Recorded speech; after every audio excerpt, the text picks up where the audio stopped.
scooter in the foreground and my black one in the background. Again, about winter 1963. Look at me, Sam. Doing all 20, 25 miles an hour.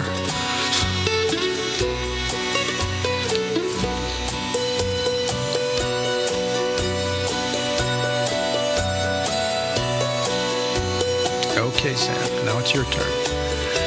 Except that Sam could not get his scooter started. Try and try and try. Okay, he's looking at mine. All right, so I'm not even going to wear my helmet, he says. So Sam is sporting himself on my scooter.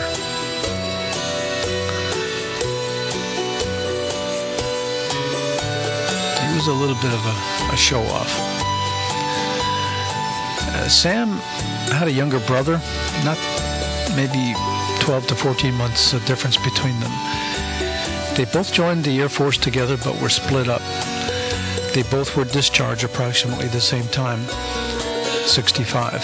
Soon after the brother's discharge, the brother was killed on a motorcycle accident, and the mother, ironically, happened to be driving behind. She saw her own son die.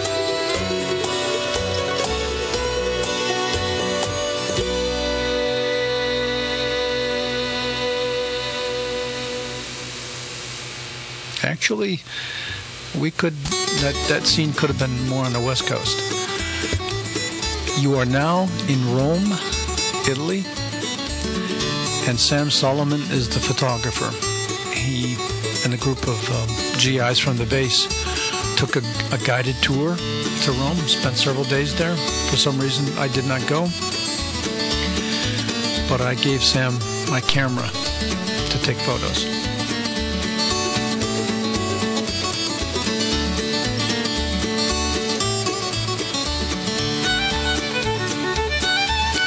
These are views mostly of the historical monuments in the most frequented parts of Rome, particularly the Vatican City.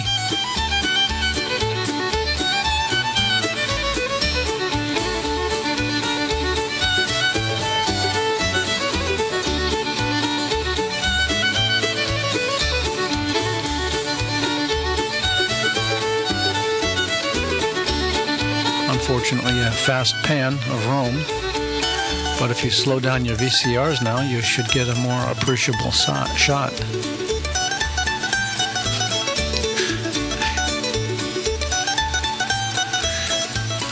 I hope I would not have panned that fast.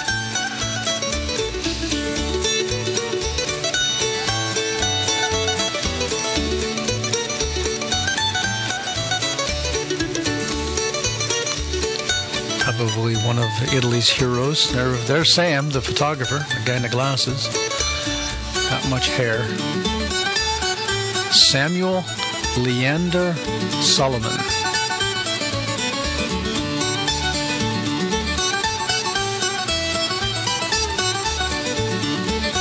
Unfortunately, I cannot name these sites,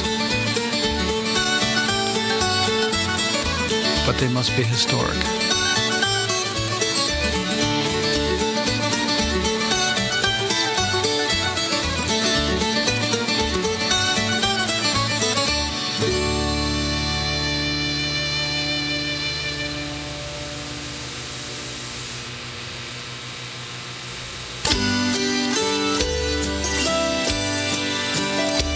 That's a nice panoramic view of Vatican City, shot from an altitude. I have no idea where Sam stationed himself in order to do this. His pan shots, though, are slower. Good for him. Way to go, Sam. There's the Pope waving towards the left of the screen, center.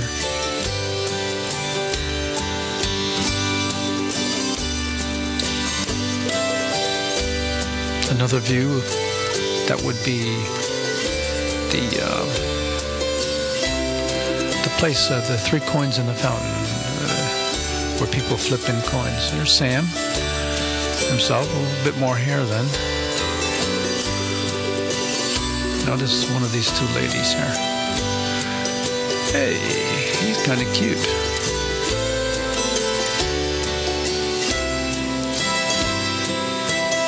One of Rome's landmark buildings.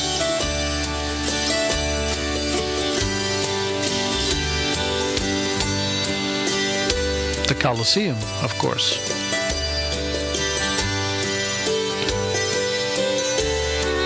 Without the floor. This is the train trip back to Brindisi from Rome. Sam and his friends are on this train. Again, I'm back at the base. I didn't go on this trip. I didn't take these photos. You get an idea of what the countryside looks like, though, between Rome and Brindisi.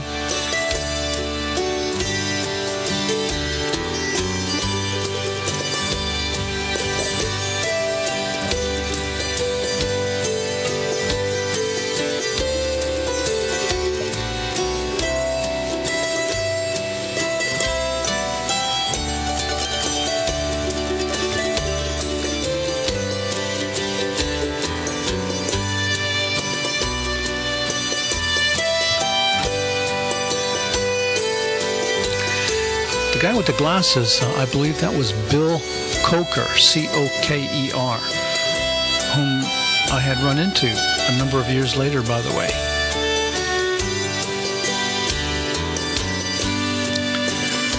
Well, for anybody who's been in the military, this is barracks life at the San Vito Air Station, otherwise known as the 6917th RGM, Radio Group Mobile, an intercept site under the authority of the U.S. Air Force Security Service, which reported and still reports to the National Security Agency known as the NSA.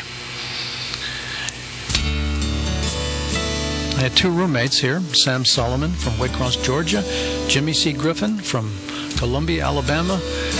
As far as they were concerned, I was the damned Yankee. Three of us. There's Sam. That's Mark Hasselberger, whom you'll see later. This is a view of the communications intercept array called the FLR-9, constructed by Sylvania. I enjoyed a part-time job assembling electric cables for Sylvania at that time, earning more money in 1 week than I did in 1 month for the Air Force. The FLR-9 also had a DF, a directional finding capability, providing a line of degree in the direction of a transmitter. It's a barracks life with the FLR-9 in the background.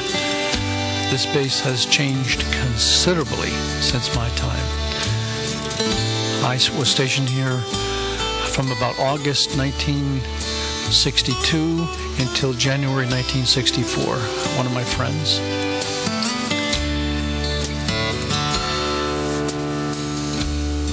Barracks life on the outside, and that's of course yours truly, smoking a cigarette, disgusting habit I gave up in 1969. I have no idea what I'm saying here. I only wanted to put myself on film, showing myself at the age of about 20, I guess, 21 years old. Fall or the winter of 1963. A couple of friends of mine. This is another auto trip or a motor scooter trip. I forget which one it is. I'll see in a moment.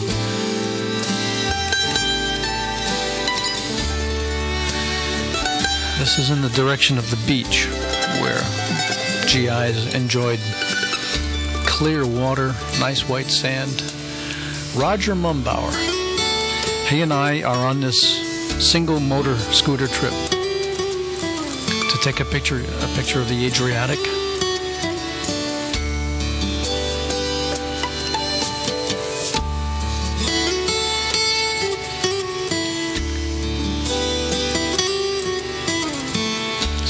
This is a beach scene. Bathhouses there.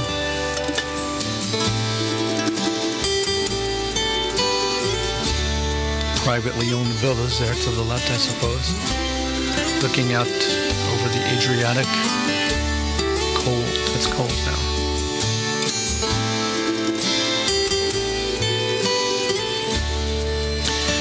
We're in the city of Brindisi again with Roger, continuing the motor scooter trip. This is a pan of the port.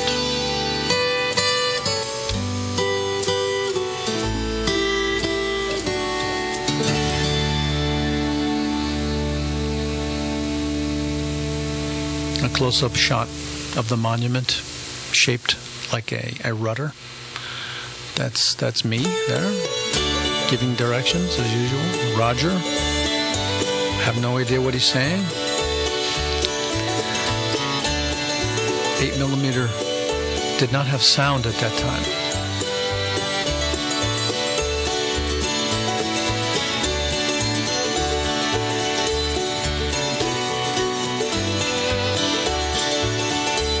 Another little tour through Brindisi.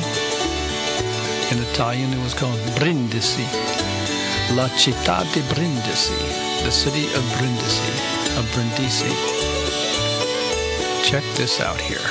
This was a shock to me. Here it comes. The Hammer and Sickle. This was the headquarters for the local Communist Party. And this hotel was a favorite meeting place for my friends and I and one or two particular young ladies. Oh, I caught these three gals coming up the street. As soon as they saw me, they turned around. But this one doesn't seem to object.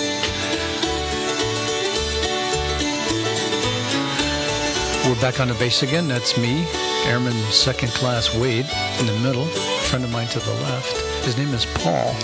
Paul was later injured, seriously injured in an accident. This is Tom Reynolds, the brother of Marianne Reynolds, whom you saw earlier. I'm wearing my Ike jacket and my Eisenhower jacket, which was still permitted. That's Bill Guy, the guy on the right-hand side, a real skinny guy smoking a cigarette.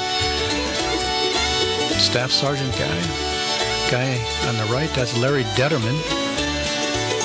There's Tom Reynolds again, taking pictures in the back. I'm pointing to him and I'm saying, this is my boss. This is my boss. Wasn't very nice. This American fellow agreed to take me on a trip. This is leaving the then guard shack, manned by an air policeman, an American air policeman, and an Italian interpreter at that time. Again, a little trip, motor trip through Brindisi in this fellow's little blue convertible.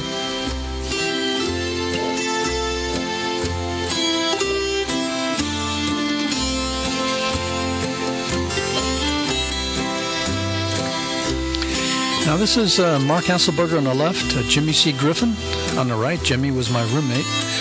The three of us are on a photo walk near the base. 6917th RGM. This is a historical sign, folks. It's not that way anymore. The RGM designation has changed. It's now, I think, called a security group. It's a much larger base. When I was there were perhaps 700 people stationed. Very few dependents, wives, very few. This is looking again towards the Adriatic. It's warm, it's summer. Caught these gentlemen out there chopping wood. You can certainly tell who the Americans are. Oh yes, there's Mark Hasselberger on the right. He and I later took a trip to Europe, Germany, Denmark, Holland, England. He is my traveling companion.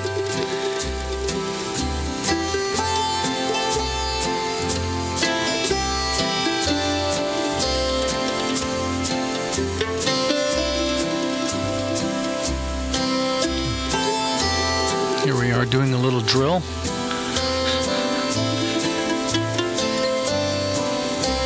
I think Jimmy's doing the calling. And here's me and and Mark Hasselberger. Of course, I'm doing the calling. Gotta love that shirt sticking out. How about that cap? I think if the base commander saw this film, we three probably would have been thrown out of the service because of our homosexual inclinations shown here.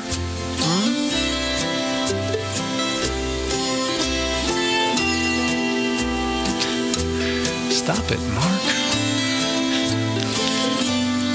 Oh, brother, can you imagine what we did then?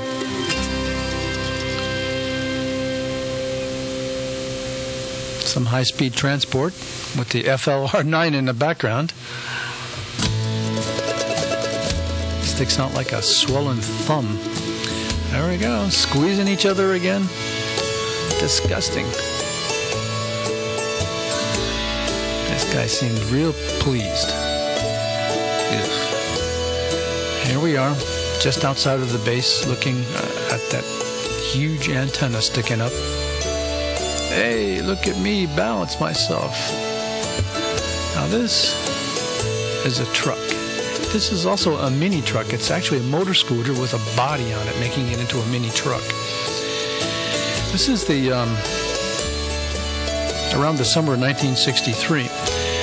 A get-together with some friends of mine and me and a German family called the Scher family. This is along the West Coast. What we have here is a get-together with Ursula, the pretty one. Ursula's father and mother right there.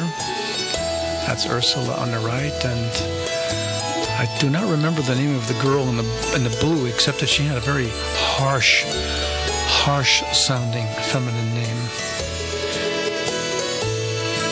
Ursula was also there with her brother Hermann, whom you'll see here shortly with a captured eel. Somebody had brought in, a diver perhaps, had brought in a long eel. The father, Mr. Herr Scher, was the director of a very large cement producing factory near Frankfurt. That's Hermann right there.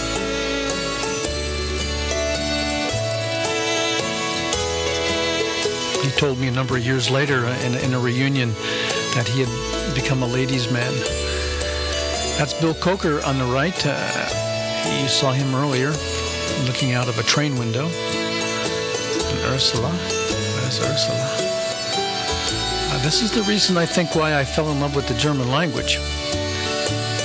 My motivation to study German began right here with this family. I fell in love with the German language listening to these people talk.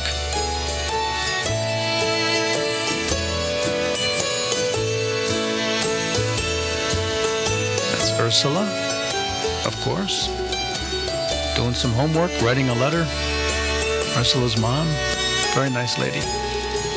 They spoke English. Ursula spoke good English, her brother did.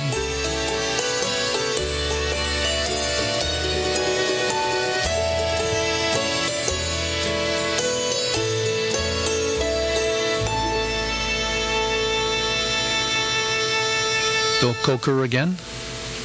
Sam Solomon waking up from a little nap. It was a weekend. That's Ursula and I tasting something. Maybe